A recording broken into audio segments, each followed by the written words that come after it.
Hello everybody, I hope you can all hear me. So as Mike said, I apologize for not being with you in person today, so unfortunately I can't jump around in front of you, but instead to make up for that I do have control over the screen that you see before your eyes. So for example, I can flash up a photograph of myself and you'll see what I look like.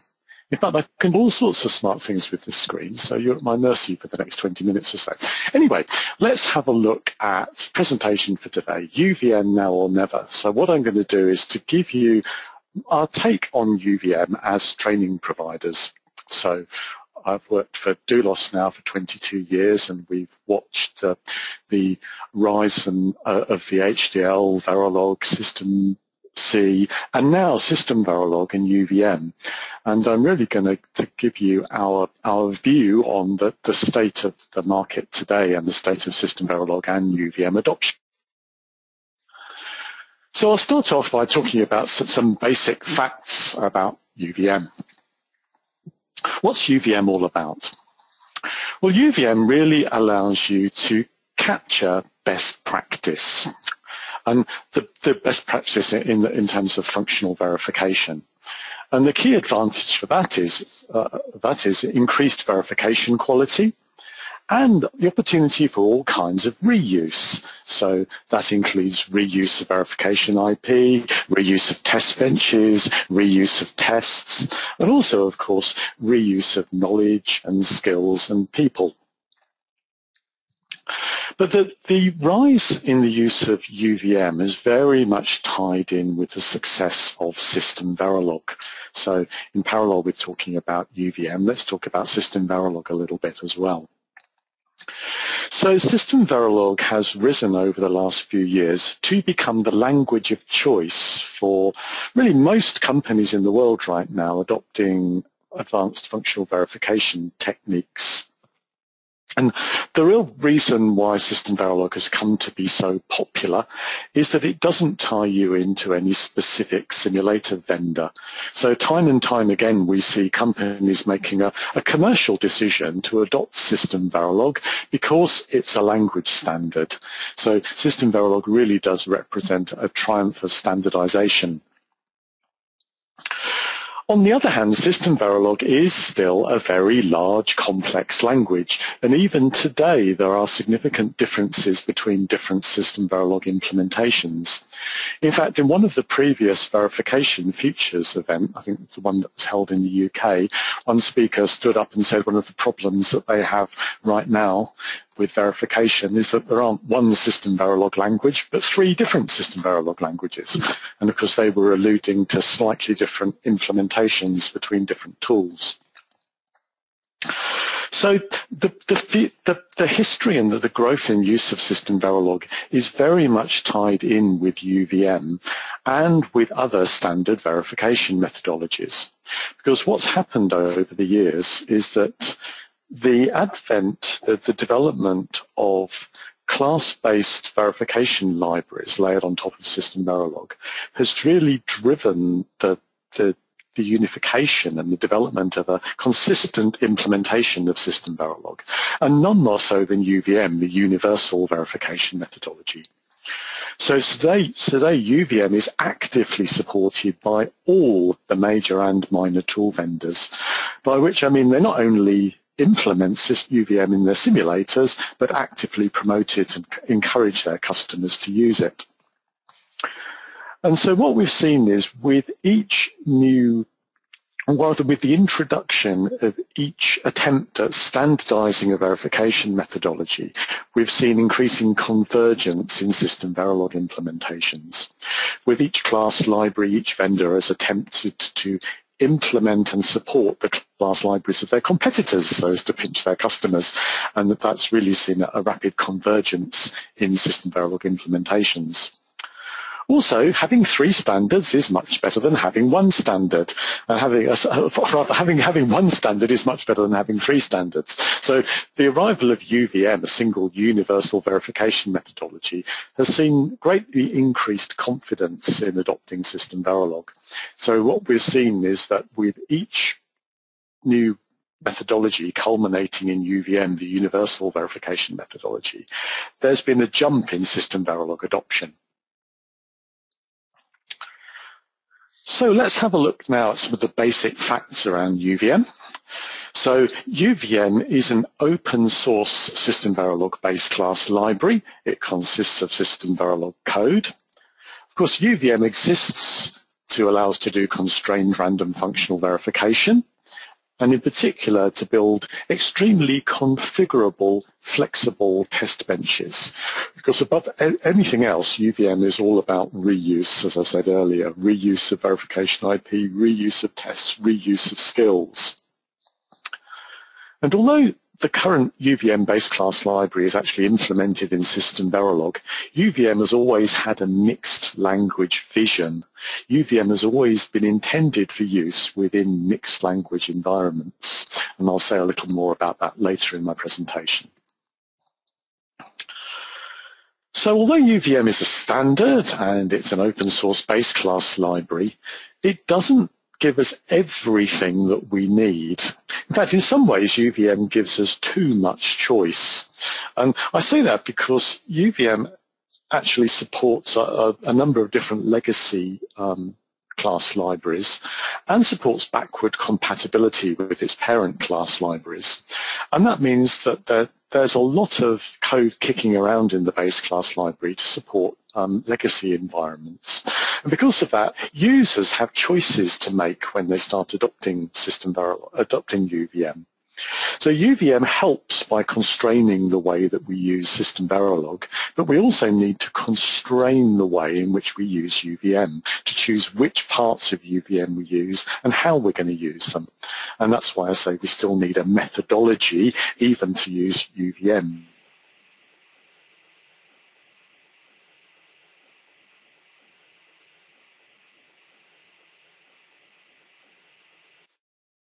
Just say a few words to explain the big picture of UVM, what it is, what it looks like. So UVM is used to build functional verification environments for doing simulation and for writing tests. So at the bottom of the slide here we have the design under test, the DUT. We then use UVM in order to write SystemVerilog code for building a class-based verification environment, a verification environment for exercising the design under test, written using SystemVerilog classes. And that environment has a consistent spatial structure. One of the main reusable building blocks here is the UVM agent. And an agent has an expected structure consisting of a sequencer and a driver, which drive transaction streams for exercising the design under test. The sequencer and the driver will drive transactions into the design under test. Then on the upstream path we have a monitor, and the monitor will look at all the pin wiggles on the design under test and then distribute those transactions to the remainder of the verification environment. When you come to use verification IP, for example, if you're using a standard protocol such as AXI, you might go and acquire some external verification IP and bring it into your particular verification environment. And at that point, you'll probably find that the verification IP that you acquire won't do exactly what you want it to do. And one of the big strengths of UVM is allowing you to customize and reconfigure existing verification IP. And UVM in particular provides two mechanisms for doing that, the factory mechanism and the configuration mechanism. I don't have any time to go into more details right now. I'll give you some links at the end of this presentation of where you can go and find further details if you're interested in drilling down into the fine details here. But suffice to say that one of the strengths of UVM is that it allows you to take existing verification components and then customize them and reconfigure them to the particular verification environment that you're building. So we continue to build up a verification environment using a standardized structure, and that verification environment then provides a body of code that we reuse as we verify our design under test by writing a series of individual tests. So tests are layered on top of our UVM verification environment, Large companies very often choose to have separate teams of test writers creating the tests. So big companies might organize themselves by having a group of verification experts who know UVM really well, who construct the verification environment, and then maybe separate test writers who build UVM tests layered on top of that verification environment. And those UVM tests would use these same mechanisms of the factory mechanism and the configuration mechanism in order to customize the behavior and structure of the verification environment. So let's have a quick look at some of the highlights of UVM, some of the buzzwords and things you should be looking out for as you start to learn and use UVM. UVM supports the separation of tests from test benches, as I've seen, so tests and test benches are kept separate. Communication within the UVM verification environment uses transaction-level communication, sometimes called TLM, or transaction-level modeling. Transaction-level modeling was imported from the System C world. UVM then generates test stimulus by using sequences. Sequences are an important part of UVM. As I've already mentioned, the factory and the configuration mechanism is used to customize and reconfigure existing code. Then there's a standard message reporting mechanism, a standardized way of ending tests, and the register layer, which is a very important element in UVM, used to abstract a register model. Okay, now let's move on and say a few words about interoperability and migration in UVM. So a lot of companies adopting UVM already have an existing legacy verification environment, perhaps written using OVM or VMM. So UVM actually had a long chain of ancestors, quite a distinguished family tree. The immediate parent of UVM was actually OVM. So the first version of UVM was literally OVM version 2.1.1 plus a Perl script, and that Perl script replaced all of the character strings OVM with UVM. So if you originally had an OVM description and you wished to port it to UVM, you would download the UVM class library, download the Perl script, run that Perl script on your OVM code, and convert OVM to UVM by changing the characters OVM to UVM. Well, that's how things started. UVM also inherited a number of good features from VMM on the Synopsys side as well, as it was brought into the Accelera Systems Initiative for standardization. So where we are today is that UVM represents the culmination of a string of standard verification methodologies. And right now, UVM is actively developed and promoted by all of the main EDA vendors. People often ask about OVM and VMM and whether they need to move from OVM and VMM and what's wrong with UVM, what's wrong with using OVM and VMM anyway? Well, OVM and VMM still work just fine. They're still supported. If you've got OVM and VMM code, well, those were great methodologies. They work just fine. Your code will continue to work. But frankly, it's not where the action is right now. So all of the momentum within the industry and the ecosystem has now moved on to focus firmly on UVM. And even the EDA vendors themselves who authored and brought into being these parent methodologies, OVM and VMM, are right now encouraging their users to move to UVM because it has become an industry standard.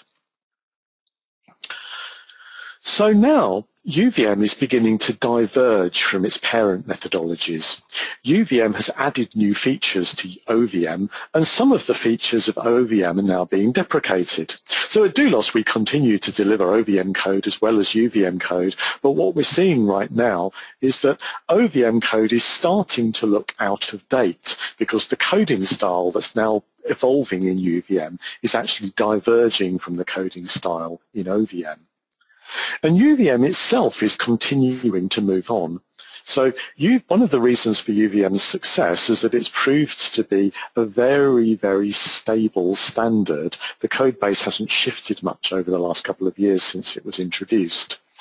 However, certain features of in progress, in particular the runtime phases. So moving forward, you can expect to see some changes in the runtime phasing mechanism of UVM going forward, and you can also expect to see further work in the mixed language arena. Meantime, if you want to migrate from OVM or VMM to UVM, or you want to continue to interoperate between OVM, VMM and UVM, then this is an extremely well-trodden path. So on this slide you can see a number of the resources that are available. You can go find white papers and training classes to help you make that migration. And in fact, at the DVCon conference this year, a number of users stood up and said how they successfully used these methodologies. Let's say some remarks about mixed language. So as I said at the outset, UVM was always intended to work in a mixed language world, although right now the implementation of UVM is in SystemVerilog. So when we start thinking about mixed language, we have to distinguish very carefully the level of abstraction that we're talking about. So to cut to the chase, at the register transfer level, mixed language communication is pretty much a solved problem. All of the vendors have got mature solutions here. Similarly, at the functional level, if we want to make function calls across languages, then it's pretty much a solved problem, and in particular the SystemVerilog DPI allows us to make function calls between SystemVerilog and C. But the interesting use case is transaction-level communication between languages. And that's where we're in a rather more interesting situation, because there isn't one solution out there, there's three solutions out there. In fact, it turns out that Cadence, Synopsys, and Mentor each have working solutions to passing transactions between a UVM verification environment and a System C transaction-level model. Each of these solutions works fine. I've personally used them all, and I can assure you that they all work fine. Unfortunately, they're all different to each other and not mutually compatible.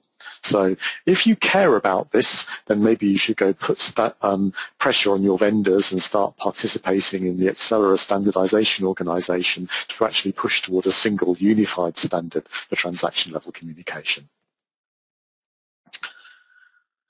So I've just got a few minutes left before I wrap up my presentation. Let me make some final remarks.